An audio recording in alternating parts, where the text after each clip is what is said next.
What's up everyone, MK Tom Brady here, and in this video I want to talk about where I'm hoping Mortal Kombat goes going forward onto the next Mortal Kombat title. So something you hear quite a bit about MK11, but in reality you hear this a lot about several fighting games today, is the game is too accessible. Basically meaning that the developers have intentionally dumbed down certain things, certain mechanics, execution, etc., for the more casual player to be able to do things easier.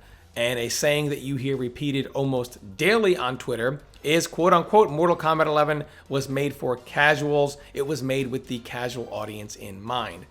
And a lot of people are hoping like, hey, maybe MK should go back to being a little less accessible, which before I touch on that, I just want to briefly talk about how this notion of games being more accessible is the problem and actually a terrible thing.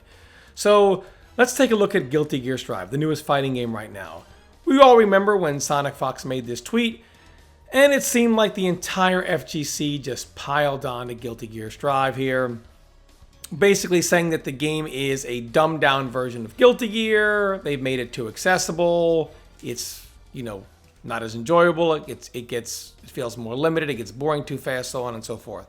So let me just tackle this notion very quickly about how accessibility is bad. So if you think about it, Guilty Gear has never enjoyed this level of sales success. And people say, yeah, that's great for the company, but what about the players? EVO Online, Guilty Gear has about 3,500 entrants. That is a whopping 2,000 more than the next highest entered game. Not only has Guilty Gear ever not endured sales success like this, it has not endured tournament success like this, as they have almost 2,500 more players than the largest Guilty Gear tournament ever in history. They have shattered their records, both in tournament scene entrants and in sales. So, in reality, why did this never happen before? If people wanted the harder to execute games, why didn't the other Guilty Gear sell like this? Why didn't the entire FGC get into them and embrace it like this? See, the truth is, a lot of people that got into Guilty Gear from the overall FGC that came from a lot of other games to pick up Guilty Gear Strive, they would have never gotten into it had the game not been this accessible. So it's kind of funny. They wouldn't have even gotten into it if it wasn't a little more accessible. And then they complain about how accessible it is, but they wouldn't have given it the time or day had it not been more accessible. So this is a kind of funny thing, as I would say about 50% of the overall FGC now that got into Guilty Gear would not have gotten into Strive had they kept it more traditional, like how the traditional Guilty Gear games were. So when you look at Mortal Kombat, it looks like a lot of developers are doing this, and Mortal Kombat has always done this. There's a reason why Mortal Kombat has always outsold their competitors, going back to MK1. Mortal Kombat has always been made with one thing in mind: make the game more accessible.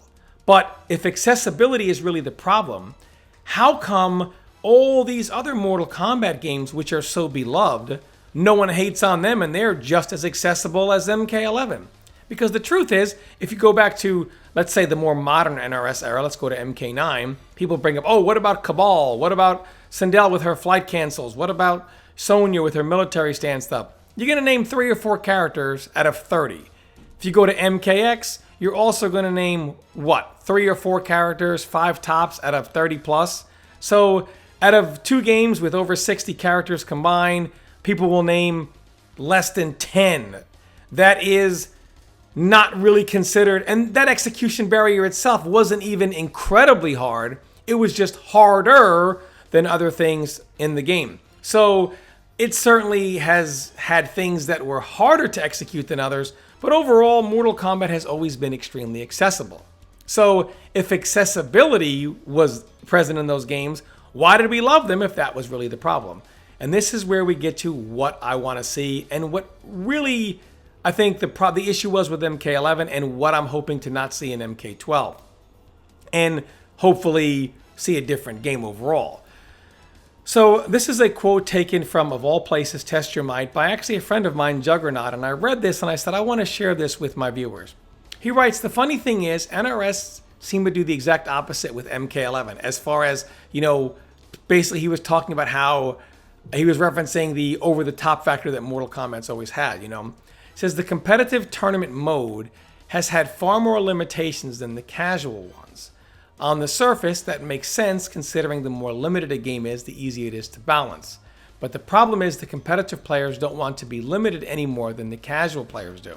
Now this is kind of funny here because in reality, when MK11 first was released, you had two variations. Now, in casual modes of play, you could make as many variations as you want, and you could basically equip the moves how you see fit. You weren't limited to one or two variations. And some characters, their second variation was so bad, you were stuck with one. So the game gets released, and the casual players actually had way more options than the competitive ones. And even now, with moves that are banned or have restrictions in competitive plays, so you can't, you know, put two moves together. Well, in casual modes of play, you don't have those restrictions, and you don't have those moves that are banned. So the casual modes of play have always had more freedom in MK11 than the competitive modes. And to the point of this post here, this is done so the more limited a game is, the easier it is to balance. Balance, balance, balance. That's the key for MK11, right? The balance. The problem is, as he said, the competitive players don't like being limited, and the casual players have all the freedom. You're never going to have a competitive player who enjoys a casual player having more options than he does. The article, the post goes on to say, you shouldn't have to cut off access to half of your game in order to make it quote-unquote competitive. The problem is NRS is trying to make the game competitive for us, which again makes sense, but it doesn't seem to work out, which is the case with MK11. And he offers a great solution. I think they should instead make every character ridiculous with tons of options and depth, but also make the characters able to be effective on a basic level so that casuals can enjoy the game as well. So basically he's saying you don't need to sacrifice the ridiculous over-the-top stuff of everything that a character can do. Everything that is possible for a character can do. You don't need to tone that down to make it more accessible. You just would need to keep all those ridiculous over-the-top things possible for all the characters, but make it so at a basic level, the characters are still pretty effective so that the casual players don't need to do the ridiculous stuff to the point of someone like Sonic Fox, but they can do it maybe halfway to that point, and the basics of that character are still good enough that combined with half of the advanced stuff makes them feel good enough that they're enjoying the game. And here's the real key here, and this is what I agree with and what I want to see going forward. NRS thinks competitive players want a controlled game, which is not true. When what a lot of us really want is a chaotic game that we can control. We don't want the developer to control it for us. We want them to put it all in the game and allow us to control things. Now, of course, a lot of this stuff was done with MK11 because people complained about MK9, they complained about MKX, they complained about Injustice, and then, of course, MK11, they say, we'll just take it all out, and then they complained that everything got taken out. But all these games were accessible. What has always made Mortal Kombat good is that over-the-top factor. Some of the most beloved fighting games in history are absolutely stupid, like Marvel vs. Capcom 2. People complain more about MK11 than they do Marvel vs. Capcom 2, and Marvel vs. Capcom 2 was about as busted as a game can possibly get. Yet one game is, you know, more hated than loved, and one game is beloved by the entire FGC and has a place in history that probably no game will ever have. And this just goes to show you what people want is fun, more options, over the top, etc.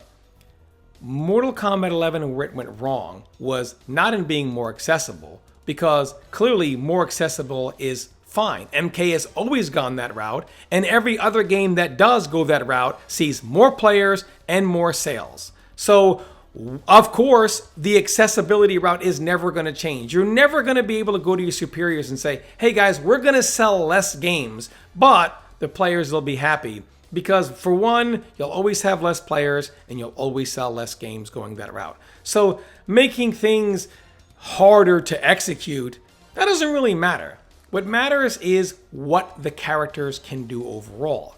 If you limit them, that's not going to work. What we really want is a game that is ridiculous. We want characters to have God knows how many things that they can do. And we want that to be under our control rather than you try to control it and just don't allow it to be possible. This is what I'm hoping for MK12. But you have to understand, this can't be possible if NRS says, you know what, I'm going to give players their options back. I'm going to give players their ridiculous gameplay back, their over-the-top gameplay back. And then the first day of MK12, people, instead of spending time labbing, the first thing they do is decide in 5 minutes their character's trash and they need 10 buffs, and then other characters are broken and need 10 nerfs. This is really where the NRS community goes wrong. So in reality, it doesn't matter what NRS does, even if they give us everything we want. What they have to do is then put their fingers in their ears and just let things go. Make it over the top and put your fingers in your ears for a while.